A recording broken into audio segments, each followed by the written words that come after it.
une fois, le ciel d'Haïti s'est assombri par ce séisme qui a conduit à de nombreuses victimes. C'est comme comprendre que la nature est oublieuse, ne s'est pas du tout rappelé de la tragédie de 2010, de ce séisme qui a conduit à plus de 200 000 morts. Et le pays ne s'est pas encore tout à fait remis de cette tragédie et qui maintenant encore vient être secoué par ce séisme. Et ce matin, avant d'aller plus loin, nous allons nous courber pour un mot de prière afin de pouvoir répandre entre les mains du Seigneur ces gens, ces familles qui pleurent, leurs proches, et encore, et surtout, remettre ce pays entre les mains du Seigneur. Et tout comme Israël, si nous nous rappelons, Israël a été retenu par l'Égypte, par Pharaon, et c'est à coup de prière de la communauté des anciens, c'est de leurs prières, des prières ferventes qui a su en faire en sorte que Dieu puisse tendre la main et envoyer un sauveur en la personne de Moïse. Donc les Haïtiens, nous devons nous mettre ensemble, les enfants de Dieu, afin de pouvoir prier, de faire des prières ferventes pour ce pays. La Bible dit très clairement que la prière du juste a une grande efficacité. Courbons-nous pour un mot de prière. Père des cieux, c'est à toi qu'est la gloire, la louange, c'est à toi qu'est la majesté, c'est à toi qu'est la brillance. Et nous voulons t'exalter pour tous tes hauts faits. Père des cieux, nous voulons répandre entre tes mains et tes tendres mains, Seigneur, ce pays, Haïti, Seigneur Wadewa, qui en ce moment pleure et leurs victimes pleurent, ceux de leurs proches et qui en sont décédés lors de ce séisme, Père des cieux. Wadewa, je te prie que tu puisses envoyer ton Saint-Esprit qui saura les consoler, saura les fortifier. Et je te prie, Seigneur, d'arrêter tout acharnement sur ce pays, d'arrêter, Éternel, désormais toute malédiction, d'arrêter toute malchance sur ce pays. Donne à ce que ce pays puisse se prendre en main, puisse retrouver par toi, Seigneur éternel, désormais des jours plus heureux. Que ce pays puisse avoir en toi une position de faveur, Père des cieux. Et nous voulons de pareils types répandre entre tes mains ce temps d'étude et Wadewa. Je te prie que tu puisses saisir ton serviteur alors que, Seigneur Wadewa, que cette étude soit éternelle pour chacun de nous, un édifice, ainsi que je te prie, au nom de Jésus-Christ. Amen. Et donc, nous poursuivons encore ce matin cette étude que nous avons mis en état de commencement les semaines précédentes, cette étude à savoir où sommes-nous rendus par rapport aux prophéties de la fin. Et comme base, nous allons nous asseoir sur les textes de l'Apocalypse afin de pouvoir comprendre les horizons de ces prophéties. Et ce matin, nous allons voir, nous parlons d'animaux ce matin. Et tel que vous le savez, sans doute, il a été donné à Daniel d'avoir une vision, la vision, celui des 4 animaux. Et nous allons, avant d'aller plus loin, nous allons considérer notre passage ce matin, qui se trouve dans Daniel chapitre 7, du verset 1er au verset 6. Donc Daniel chapitre 7, du verset 1er au verset 7e. Donc Daniel se trouve sur l'Ancien Testament. Cela se lit comme suit. La première année de Belsachar, roi de Babylone, Daniel eut un songe et des visions de son esprit. Pendant qu'il était sur sa couche, ensuite il écrivit le songe, raconta les principales choses. Daniel commença et dit, je regardais pendant ma vision nocturne, et voici, 4 vents des cieux firent irruption sur la mer, et 4 grands animaux sortirent de la mer, différents l'un de l'autre. Le premier animal était semblable à un lion, et avait des ailes d'aigle, Je regardais jusqu'au moment où ses ailes furent arrachées. Il fut enlevé de la terre et mis sur ses pieds comme un homme, et un cœur d'homme lui fut donné. Et voici un second animal était semblable à un ours, et se tenait sur un côté. Il avait 3 côtes dans la gueule, entre les dents. On lui disait, lève-toi, mange beaucoup de chair. Après cela, je regardais, voici un autre était semblable à un léopard, et avait dans le dos 4 ailes, comme un oiseau. Et cet animal avait 4 têtes, et l'illumination lui fut donnée. Après cela, je regardais pendant mes visions nocturnes, et voici, il y avait un 4e animal, terrible, épouvantable, extraordinairement fort. Il avait de grandes dents de fer, il mangeait brisé, et il foulait aux pieds ce qui restait. Il était différent de tous les animaux précédents, et il avait 10 cornes. Et ce matin, c'est une question, nous parlons d'animaux ce matin, et nous allons voir ce matin la vision des 4 animaux de Daniel. Outre la vision messianique, celui de la naissance de Jésus qui est le Christ, il n'y a pas plus grande vision que celui des 4 animaux. Cette vision des 4 animaux, c'est l'assiette prophétique dans laquelle que toute haute vision vient s'asseoir. Et c'est la raison pour laquelle que nous devons bien comprendre cet aspect. Il s'agit que Beltsachar ou Daniel, il s'agit toujours du même individu. Beltsachar, on lui donnait de porter ce nom parce que le roi voyait en Daniel un esprit supérieur. Et Beltsachar qui désigne Bel protège le roi. Et ce nom de Beltsachar, c'était le nom qui était donné à un de leurs dieux.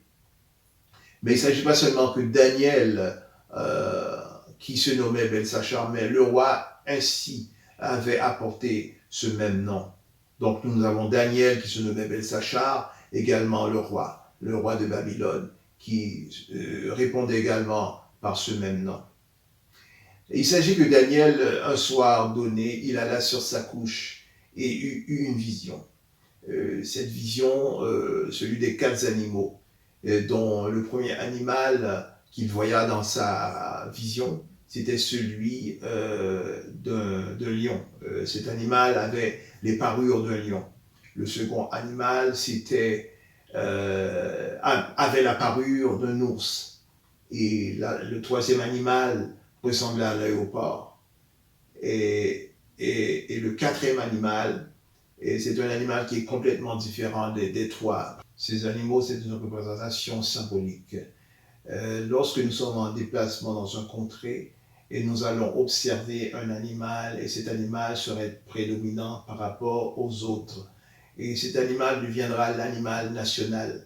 Et si nous prenons un exemple, le Bénin, c'est l'écureuil. Et l'Angola sera le toronceau de Pauline, qui est un oiseau au plumage verdâtre. Les États-Unis seraient le paragru, ou bien encore l'aigle à tête blanche. Et Haïti sera le tranceau de damoiseau. Et Israël, c'est l'upé de facier.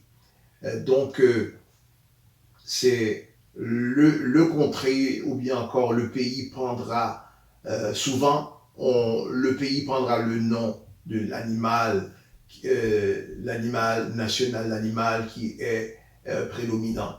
Et c'est la raison pour laquelle que Daniel, au moment de sa vision, il a vu l'ours, il a vu le lion, et après l'ours et le léopard. Il est de coutume qu'un contrée sera interpellé par son animal national, tel que le Canada sera appelé le castor. Qu'il s'agit du castor, et nous savons dans son automatisme qu'il s'agit du Canada. Et les États-Unis, on dira que c'est l'aigle. Dès que nous parlons de l'aigle, nous comprenons qu'il s'agit des États-Unis. Alors, de la vision de Daniel, le premier animal en question, qui est le lion, il s'agit de Babylone.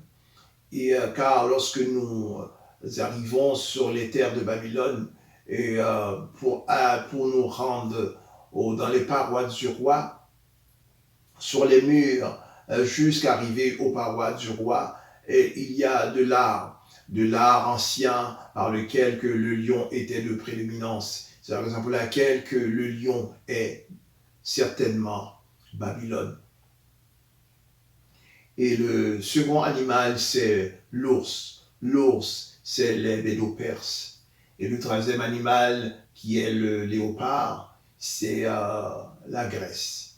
Et encore aujourd'hui, la Grèce a encore ce symbole, celui du léopard ou bien encore de la panthère. Et nous devons bien comprendre que c'est la vision de Daniel des 4 animaux. Nous devons comprendre l'importance, c'est une base importante, c'est la base centrale de toutes les prophéties concernant l'enlèvement de l'Église. La raison pour laquelle que nous devons bien comprendre et, cet aspect, celui des 4 animaux.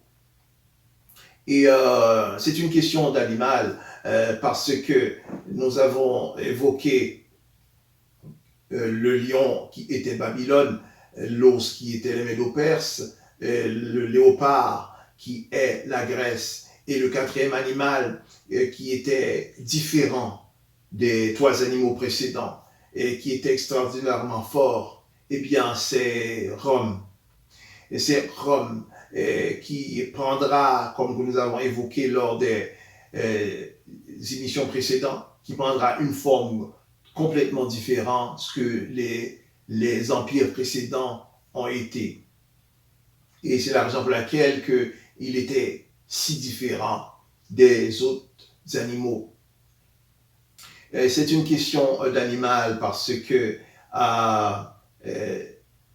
même au ciel, l'animal symbolique du ciel, c'est l'agneau immolé, qui est Jésus-Christ, qui est le Christ. Et du ciel, arrivant au ciel, il est l'agneau immolé. Et lorsqu'il est sur terre, il est le lion de la tribu de Juda. Et c'est à mal comprendre que Israël a pour animal national l'épée de Fassier.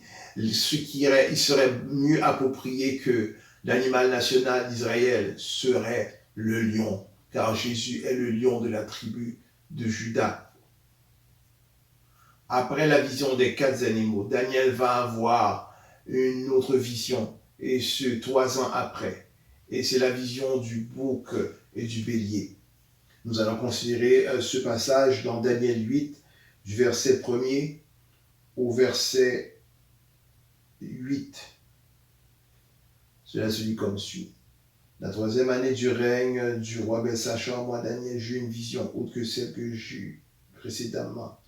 Lorsque j'eus cette vision, il me sembla que j'étais à Suse, la capitale, dans la province d'Élan. Et bien dans ma vision, je me trouvais près du fleuve du lait. Je levai les yeux, je regardais, et voici un bélier se tenait devant le fleuve. Il avait des cornes. Ses cornes étaient hautes, mais l'une était plus haute que l'autre. Et elle s'éleva, la dernière. Je vis le bélier qui frappait de ses cornes à l'occident, au septentrion et au midi. Aucun animal ne pouvait lui résister. Il n'y avait personne pour délivrer ses victimes. Il faisait ce qu'il voulait et devint puissant. Et comme je regardais attentivement, voici un bouc venait de l'Occident et parcourait toute la terre à sa surface, sans la toucher. Ce bouc avait une grande corne entre les yeux. Il arriva jusqu'au bélier qui avait des cornes et que j'avais vu se tenant devant le fleuve et courut sur lui dans toute sa fureur. Je le vis qui s'approchait du bélier et s'irritait contre lui. Il frappa le bélier et lui brisa les 2 cornes, sans que le bélier eût la force de lui résister. Il le jeta par terre et le foula. Il n'y eut personne pour délivrer le bélier. Le bouc devint très puissant, mais lorsqu'il fut puissant, sa grande corne se brisa. 4 cornes s'élevèrent pour la remplacer aux 4 vents des cieux. Bien qu'un pays prendra le symbole de l'animal qui se démarque le plus par rapport des autres, mais un pays puisse avoir plus d'un animal symbolique. Si nous prenons en termes la Finlande qui comporte 3 animaux symboliques, dont l'ours brun, la perche commune et le cygne un chanteur. Si nous prenons un autre exemple, le Canada, il aura le castor, tel que nous avons évoqué, également le huard.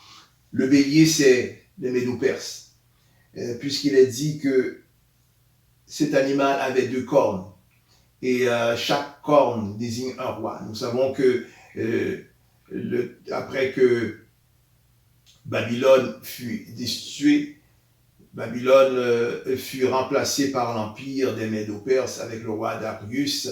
Lorsque nous considérons toujours ce passage de Daniel 8, et arrêtant au verset 21, il est dit que le bouc, c'est le roi de Javan. Javan, c'est l'ancêtre des Grecs. Donc Javan, c'était le fils de Japhet. Japhet eut 7 enfants, qui Japhet, lui, était le fils de Noé. Donc Japhet eut 7 enfants, dont Magog, Madaï, Gomer, et Yémen, etc. Donc Javan, c'était le fils de Japhet, qui est l'ancêtre des Grecs. Cette vision est toujours la même vision que celui que nous avons considéré, que nous avons vu ensemble au moment des émissions précédentes. Si nous poursuivons notre lecture au verset 22, il est dit les 4 cornes qui se sont élevées pour remplacer cette corne brisée. Ce sont 4 royaumes qui s'élèveront de cette nation, mais qui n'auront pas autant de force. Et tel que nous avons évoqué lors des émissions précédentes, que la Grèce, le royaume dont Javan, ou encore Javan que nous avons dit que c'est l'ancêtre des Grecs, et qui était mené par Alexandre le Grand. Alexandre le Grand qui était le fils du roi Philippe. Alexandre le Grand a fait ses études avec le philosophe Aristote, qui lui était un étudiant de Platon. Alors, dès sa jeunesse, Alexandre le Grand avait compris qu'il allait conquérir le monde. Et à 20 ans, il eut la grande bataille, celui d'Iso. Et après quoi, alors voulant aller conquérir l'Égypte, pour aller conquérir l'Égypte, il devrait passer par Jérusalem. Et de Jérusalem, il voulait détruire le temple de Jérusalem. Et au moment de sa venue ou de sa sortie pour briser le temple, le souverain sacrificateur vint à l'intercepter. Et au moment de son interception, il venait avec des rouleaux. La Bible autrement, il n'y avait pas les Bibles que nous connaissons aujourd'hui, c'était des rouleaux. Il venait avec le rouleau de Daniel. Daniel, au chapitre 8, que nous considérons en ce moment. Et le souverain sacrificateur a fait prévaloir à Alexandre le Grand que Dieu l'avait choisi pour vaincre le bélier qui est les Médo-Perses. Et Daniel fut dans une telle... il était si impressionné de cette prophétie annotée qu'au lieu de démolir, de détruire le temple de Jérusalem, alors il alla qu'à l'embellir. Et après cela, il continue sa route pour aller vaincre l'Égypte. Et tel que nous savons, il va décéder à l'âge de 32 ans du paludisme. Et c'est de là que ces généraux, les 4 cornes, ces généraux, vinrent à fragmenter le royaume. Et de ces généraux, principalement le Séleucus. Et le Séleucus, c'était le roi Antiochus IV d'Épiphane. Et ce roi, c'est lui ainsi qui alla, faisant un retour en arrière, alla au temple de Jérusalem. Et arrivant au temple de Jérusalem, il a fait une chose que l'Antéchrist fera à la fin des temps. Il a fait cesser la circoncision, cesser le sabbat, et ainsi cesser les sacrifices. Et il alla lui-même profaner le temple en offrant une truie. Et ainsi quoi? et après quoi il allait installer, toujours dans ce même temple, une statue de Zeus qui est de sa ressemblance. Et encore, il va encore plus loin, il y a une femme qui est en 7 enfants, et il prendra les 7 enfants, et il prendra les 7 enfants pour les brûler. Et après avoir brûlé les 7 enfants aux yeux de cette femme, maintenant, il a crevé les yeux de cette femme afin que ce soit son dernier souvenir. Donc, qu'il s'agit de la vision des 4 animaux, la vision du roi de Nebuchadnezzar, si vous vous souvenez, celui qu'il avait vu lors de sa couche alors qu'il fut troublé par cette vision, la vision de cette statue. Il s'agit toujours de la même prophétie. Et si nous consultons également Apocalypse 13, donc Apocalypse du verset 1er au verset 3. Puis je vis monter de la mer une bête qui avait 10 cornes et 7 têtes. Et sur ses cornes 10 diadèmes, et sur ses têtes des noms de blasphème. La bête que j'ai vue était semblable à un léopard. Et un léopard, comme que nous venons de considérer dans Daniel 7, car le troisième animal était bien le léopard. Et ses pieds étaient comme ceux d'un ours, et sa gueule était comme une gueule de lion. Donc toujours en référence à Daniel chapitre 7. Le premier animal, c'est un lion. Et le dragon lui donna sa puissance et son trône et son autorité. Et j'ai vu l'une de ses têtes comme blessée à mort, mais sa blessure mortelle fut guérie. Et toute la terre était dans l'admiration derrière la bête. Donc il s'agit toujours qu'il est question de Daniel 7. Daniel 7, qui est la vision des 4 animaux, et la vision également du roi Nebuchadnezzar, de la statue, et de Apocalypse 13, de la bête qui monte de la mer. Il s'agit toujours de la même vision, de la même prophétie.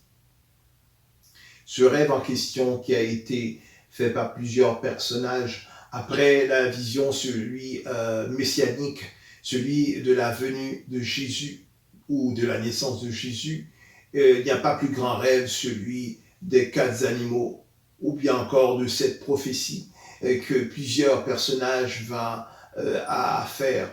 Et il y a le roi Nebuchadnezzar par la statue, cette grande statue qu'il vit dans son songe, où il fut complètement bouleversé par ce songe.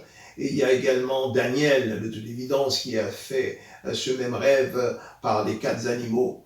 Et il y a également Jean qui a été traduit en 95 sur l'île de Patmos, qui va également avoir ce même rêve, cette même vision, celui de la bête qui monta de la mer. C'est toujours cette même vision, sans oublier Ézéchiel, qui va rapporter des prophéties sur la construction du nouveau temple, du temple dans les temps messianiques, c'est-à-dire dans le temps de cette 4e animal que Daniel a évoqué, qui était différent des animaux précédents. Donc le temple évoqué par Ézéchiel sera construit sur la domination de ce 4e animal qui est extraordinairement différent des animaux précédents.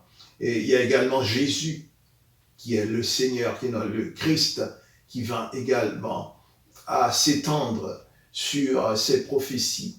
Et Jésus alla nous donner d'une manière limpide les vérités de ce rêve au travers des évangiles.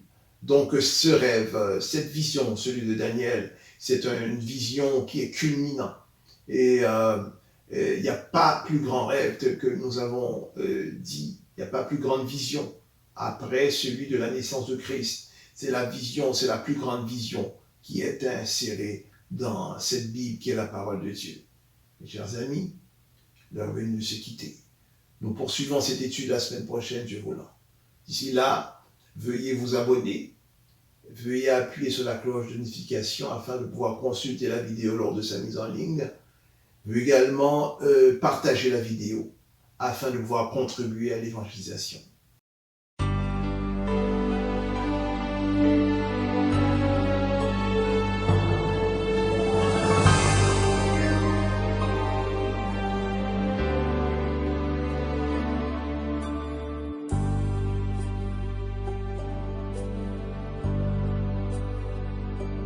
Je sais qu'un jour, mes yeux verront Jésus.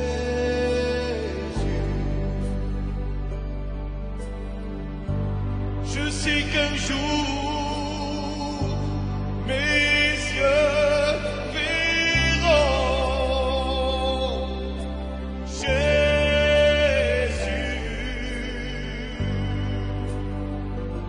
Si je marche jusqu'au bout, par la foi et malgré tout, je sais qu'un jour, mes yeux verront Jésus.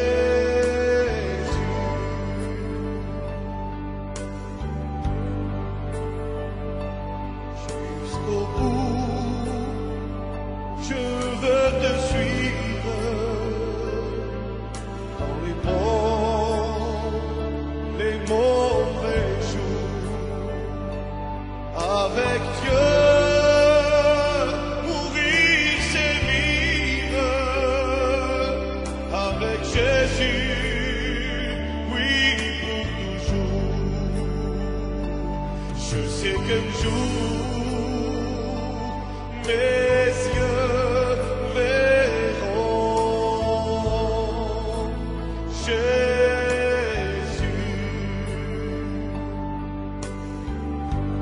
Je sais qu'un jour,